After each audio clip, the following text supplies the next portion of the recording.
Good morning and thank you for joining me. I'm Uttara, and today I'd like to go over daily exercises. What should we do every day when we start out? One of the things I like to do is called toe bouncing. We're going to start just with the toes spread apart, pressing the toes into the ground, and just keep the toes connected to the floor and let the heels come up and down slightly. Try to prevent the heels from hitting the ground. Okay, so that would be option one. Now to make that a bit more vigorous, just bounce off the floor. And you can see the hands are just flopping quite freely. And rest for a moment. The main objective here is to apply a force to your body that's more challenging, that's heavier essentially than you normally are when you're just standing or walking. In terms of building bone density, this is a fantastic way to apply force, let your body adjust itself, and make your bones stronger. Okay, now we're going to do this formally for about 1 minute. Here we go. So you're just bouncing on the toes. You can see the legs are quite stiff. You don't really want your knees to bend. And your glutes should be engaged, but the shoulders are slightly back. But the hands, let them flop. Let them flop freely. Let you get some blood flow into the carpal tunnel. Help those fingers, the joints in your fingers, regenerate themselves. If you need to stop, just stop. If you continue, keep going. And rest. Good. Now recover for just a moment. Next, whatever is a little more less challenging for you, tone it down. Okay, so if you've been going a bit high, do lower. If you've been like on the toes, just again, minimize that force. So just a little more gentle now. Just for a few seconds, we'll do this. Okay, now we're going to increase the intensity again. Whatever feels most challenging for you that is also comfortable, go ahead.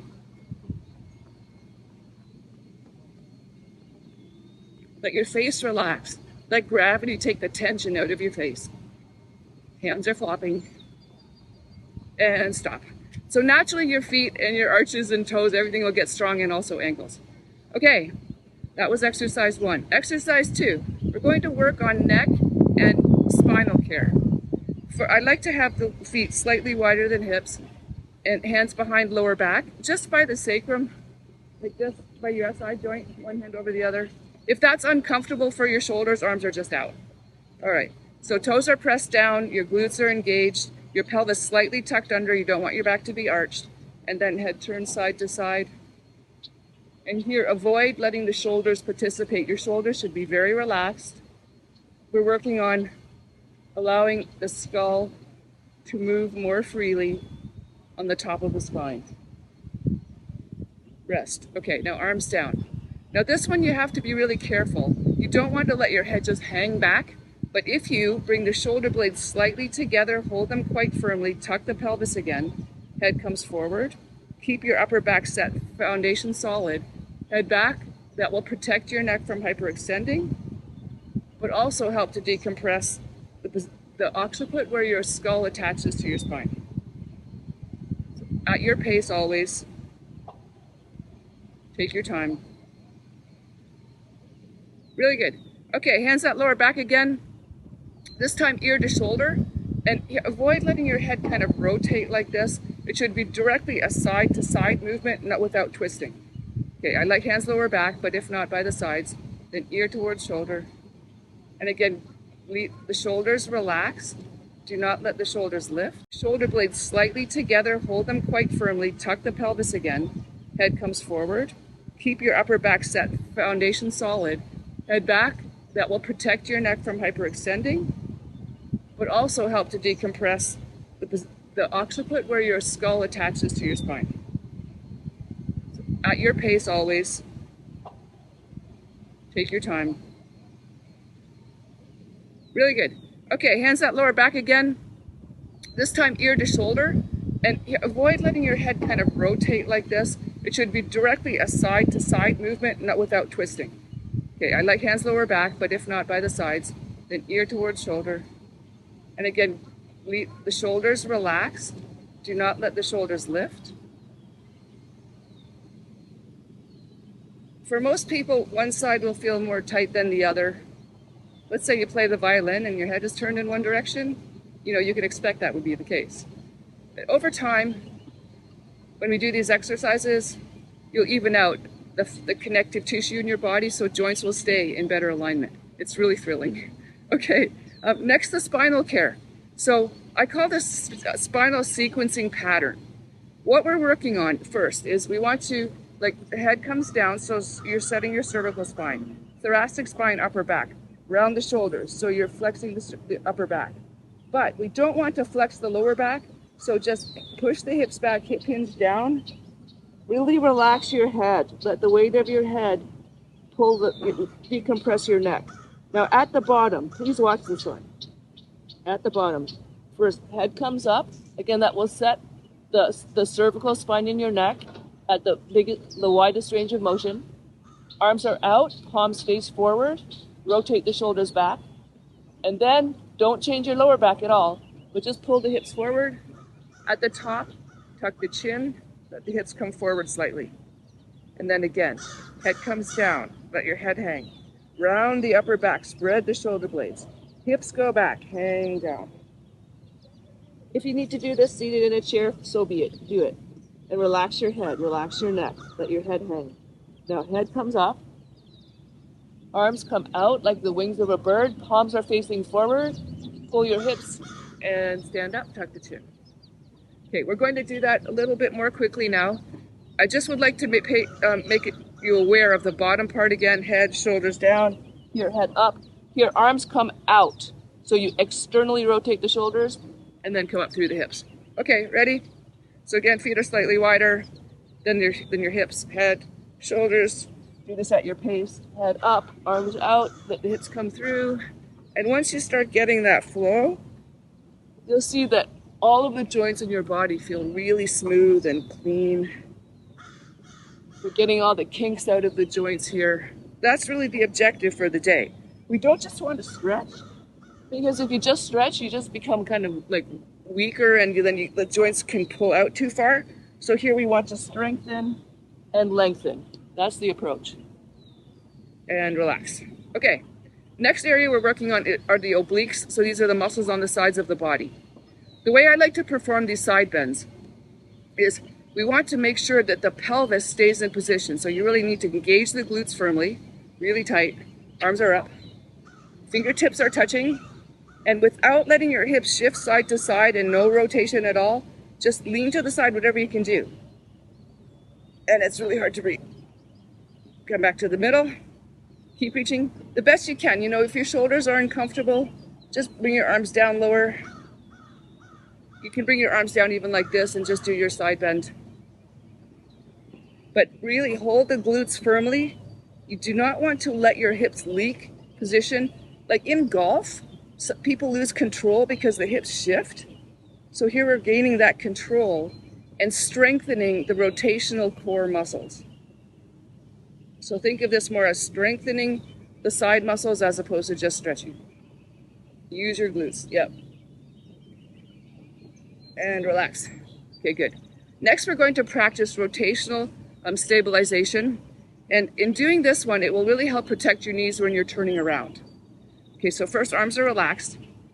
Keep the body is set forward. Head turns to the side. Keep your glutes engaged. Only rotate the shoulders. That's as far as I can go. Then you hook your hands together, like one hand inside the other like this. And the back arm, pull the shoulder blade back, but don't let your glutes go. If you soften your glutes, your knees will torque, okay? Here, what you want to feel is stabilization of the knees as you're turning. All right, here we start again. So first, head turns, glutes are tight, shoulders turn, hook your hands, pull around, and then center. Other direction, head, shoulders, hook hands, and pull, and center. And just keep going side to side at your pace. You should feel this definitely in the sides, in the obliques, also in the upper back when you're pulling the shoulder blade, retracting the scapula. And definitely you feel your glutes right here holding the hips in place, holding your leg bone, the femur, in the socket properly. Okay, good. Fantastic. So next we're going to do what I think is really an essential exercise for all of us, regardless of your abilities. Here we're working on the neuromuscular connections down your leg to give support to the hip, knee, ankle connections. It's very simple. You get to relax. Like, that's why I love this one. You get to lie down. So wherever you are, I hope you can see me here. And this one is going to be predominantly done in silence. So all of you who are concerned, about your hips, about your knees, about your body, I would really, again, suggest that you do this one. And it's very relaxing. You'll notice at the end, your body will just feel more comfortable. The sympathetic and parasympathetic nervous systems will be, more connecting, let's say. The joints and the muscles will be holding together. So you'll need a towel, and it should be rolled up so that you can support the leg. We're going to be doing one leg at a time, and it's isometric holds.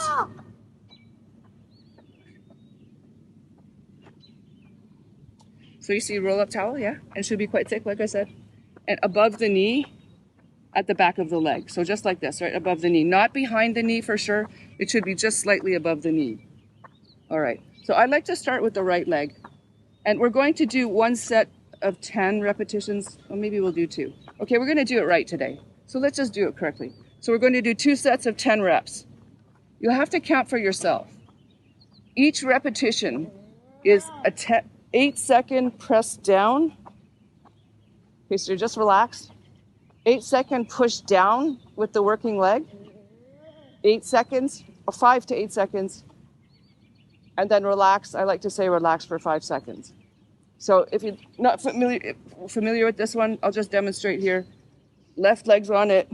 We're going to start with the right leg. Sorry, right leg starts. Okay, so push down. You see the leg will firm up. The knee straightens. The foot is flexed. The toes are pulled up. And the rest of the body is completely relaxed. So you're holding that for 10, 8 seconds, and then relax. Okay. Generally, I like count to 10 because I figure that's probably about 8 seconds. Okay. Now we're going to do this one formally. Right leg. Relax. I love it.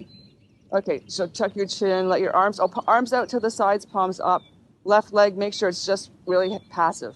Nothing's going on there. Okay, right leg. Push down. Straighten the leg and deliberately press down 70% of effort. Hold and relax. 5-second relaxation, and then again continue. So here we'll listen to the birds, see the sunshine.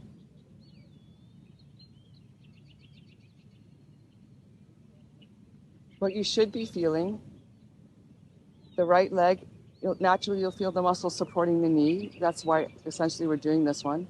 As well, the back of the leg should engage and the inside of the leg. If you do not feel the muscles on the back of the leg, you need to more deliberately press down. Yeah, you really need to think about the pressing down aspect. Okay. If your leg should really be off the floor when you're contracted. And if not, you might just get a thicker towel.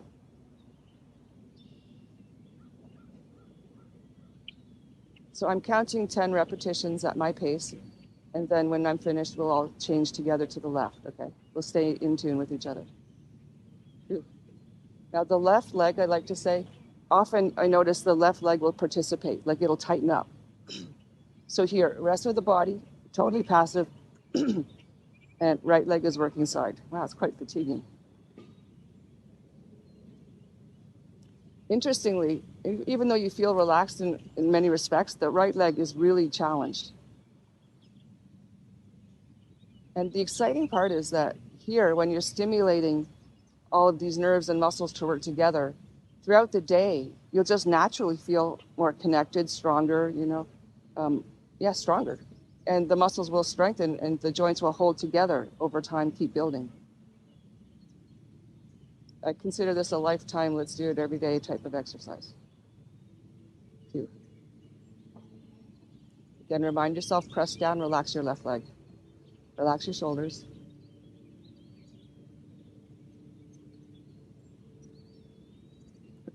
Now let's switch to the left leg. Towel just slightly above the knee at the back. Right leg is completely relaxed. Shoulders relaxed, palms up, tuck the chin. Okay, left leg pressed down. So likely many of you have seen or maybe used a leg press machine in the weight rooms, where you sit on it and you push with your legs. Now, I would say here, what we're doing is comparable in intent, but I think this is much more preferable because you're evenly strengthening the full circumference of the muscles supporting your leg. And the rest of the body can actually tone down. Continue left leg, you count your 8 seconds. And for example, that leg press machine, it's very quadricep dominant, so you feel a lot of pressure on the thighs. But comparatively, the rest of the leg isn't really doing much.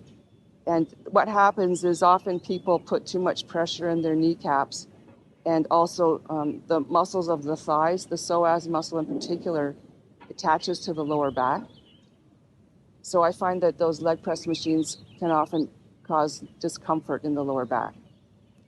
And in saying that, when we're performing this one, you really should not feel this in the lower back or the glutes, not even the glutes. We're working on the muscles in the leg. Again, supporting the knee, the muscles on the inside of the leg. I'm sure many people here have medial laxity around the knee or discomfort on the inside of the knees. So this one will give support to those particular muscles. And the good part is, as well, that we've taken gravity out of the position so you can apply force without having to fiddle around with the rest of your body. We'll do that later. And don't worry about the glutes, because that's the next exercise. We'll be doing something else to connect the feet right up into the glutes with a stable knee again.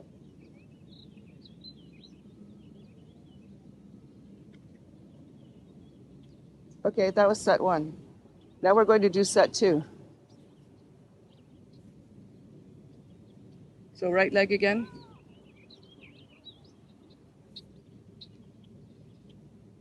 Relax your neck, relax your shoulders. Left leg's relaxed. Right leg, push down. Now, I would say also that you should be feeling this right into the lower abdomen. The iliopsoas muscle, I would say, like at the edge of the pelvis, these muscles that attach your leg to your body. And relax. Yeah. Keep reminding yourself, left leg, let it go.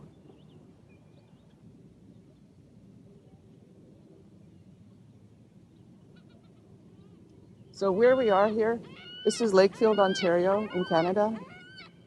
And this is a small beach. It's just a few minutes from my home. And across the river is the marina where I do a lot of the other videos. And there's a small park across the river that you see often too. And release. And today just happens to be the absolutely perfect day. So I'm taking this opportunity to lie here on the beach, enjoy it, get the sunshine, and work on our daily exercise series.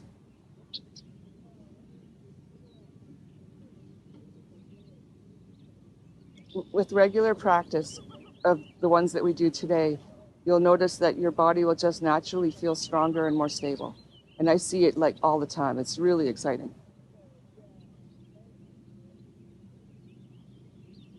A couple more repetitions with the right leg. Again, remind yourself to press down and relax the left leg again.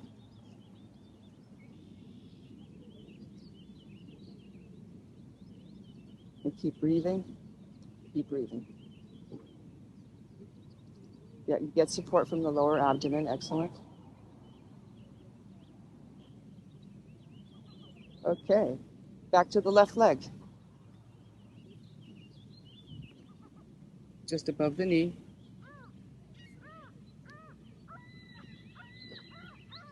Push down. Here also in the park right next to the beach is a tennis court. And sometimes in the past few years, we were doing classes outside at the tennis court, but weightlifting classes.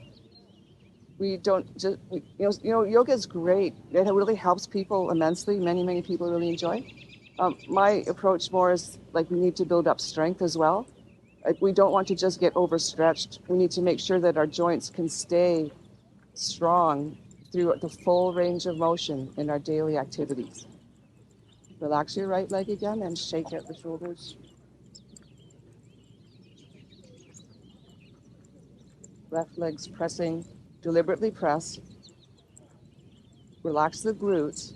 Work on the support down your leg.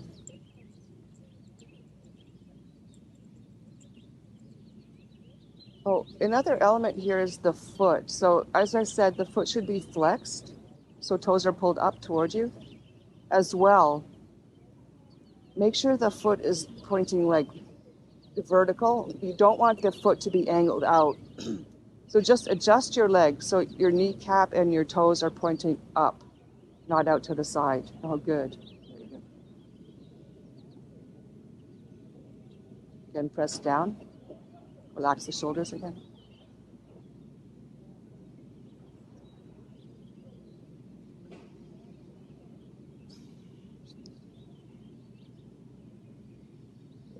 A couple more repetitions. And of course, this is a good one because you can gauge your own ability. If you're fatigued, you just rest a little more. When you're ready, do another rep.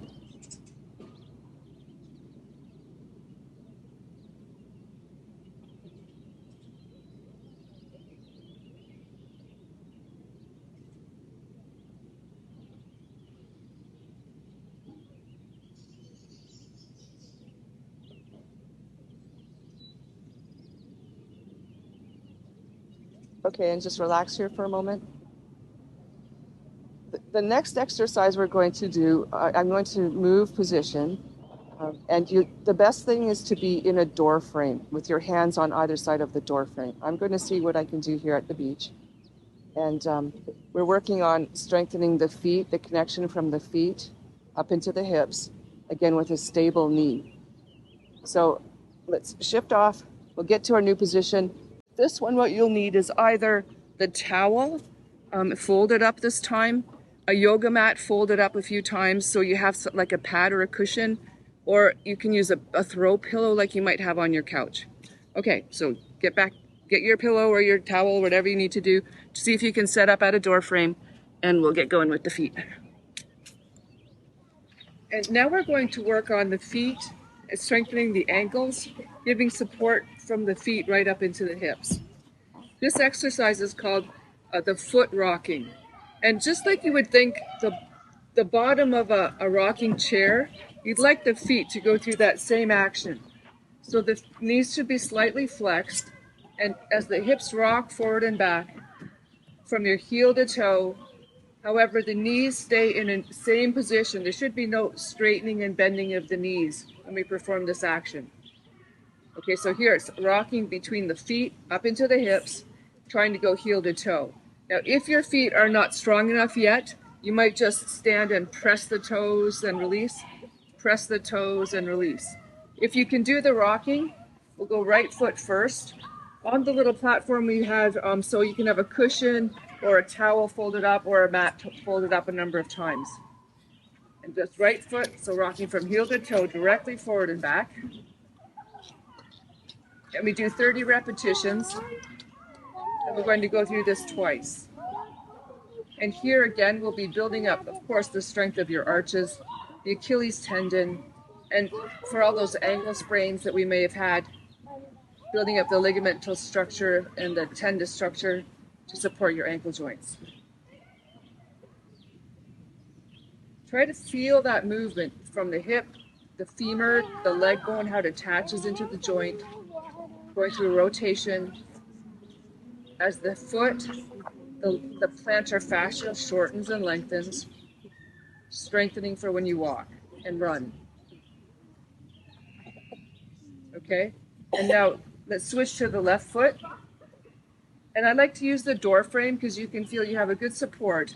But when your arms are to the sides and you've got space, the rocking leg can go shifting forward and back more freely. And as well, you can notice how the shoulder blades, they'll be able to move. And the core, you'll definitely be feeling core activation.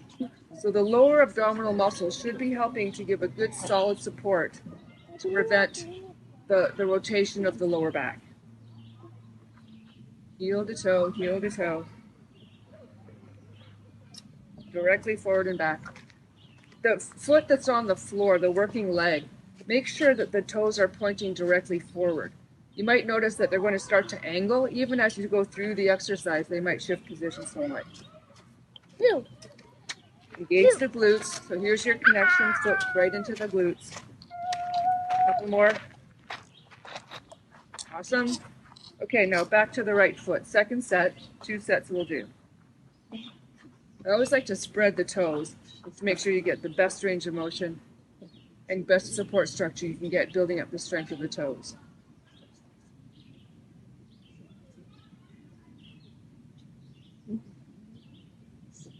And the knee again, the knee should not be bending and straightening. The knee is quite stable, quite set. Feel that rocking action through your foot. In future sessions, we'll go on diagonals. For today, as we're just beginning, directly forward and back.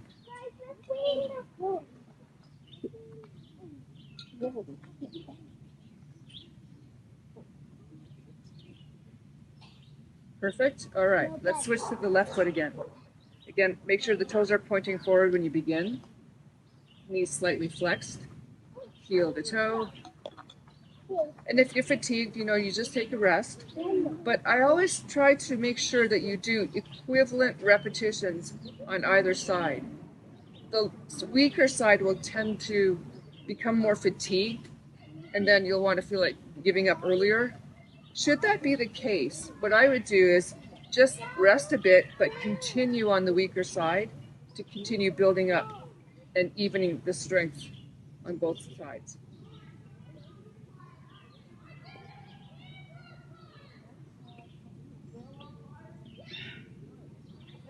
Okay, just a few more reps here. So now we've worked on our legs, we worked our spinal alignment, the neck there. Next thing we're going to work on is giving support to the shoulders. Shoulders, rotator cuff, elbows, wrists, and strengthening your hands. So we'll shift position again. Thank you very much. See you in a minute. Okay, here you'll need a ball of any type, a golf ball, tennis ball, soccer ball, basketball. I use a medicine ball for this one. And here the intention is to lengthen the arm, but right from the cervical spine. So right where you, at your neck, you try to lengthen out the arm as much as you can. Hold that position so that we can have the muscles and the tendons long and strengthen them when they're lengthened. Okay, so I'm going to start with the right arm. We're going to hold each arm for 1 minute. The straight arm directly in front of the shoulder. Make sure your head is directly facing forward. You're looking straight ahead. The chest should be facing forward. Sometimes people tend to twist a bit in the lower back, so the rib cage will slightly rotate. So you need to make sure the hips and the chest are square forward. And keep straightening the arm, tighten up the tricep muscles, the back of the arm. Engage your glutes and core. I love this one for actually glute and core activation, holding the pelvis in place. Now, why are we doing this? Is to strengthen the tendons and the muscles that hold your rotator cuff in alignment, hold the joint in place. The upper arm bone needs to stay solidly in the rotator cuff socket when we're moving around, playing our sports and other activities. As well, the wrist flexors will strengthen. And here, again, they're lengthened. Your fingers getting some force, blood supply, and rest. We'll switch to the left arm. Okay, directly in front of the shoulder. The finger should be pointing directly upward. Sometimes the wrist tends to twist a bit. And just reach. Toes are pressing. Engage your glutes. Slightly tuck the pelvis. Again, look straight ahead, but do make sure that the hand is set properly. And keep breathing. And again, note, glutes are engaging, the core muscles are engaging. And as we hold the position, our muscles will stabilize those joints so that when you're moving around in the garden, on the courts, playing your tennis or racquetball, reach with that arm again, stretch it out. Good. And hold. The joints will hold together well. Awesome. And that's why I say we're not just stretching, but strengthening. So what we've done today, I would say, are a real priority to include in your programs. A few times a week would be really perfect. And over the time frame, you'll notice that generally you'll just stand straighter, you'll feel stronger, and your body will hold together more cohesively. So thank you. I'm Uttara. Please visit my other videos on my YouTube channel. And I mean, we have so much to do and so much capacity in our lives, and our bodies have to facilitate that. For our Zoom classes, the link is below. Thank you very much. Enjoy your beautiful day and keep getting stronger. Thank you.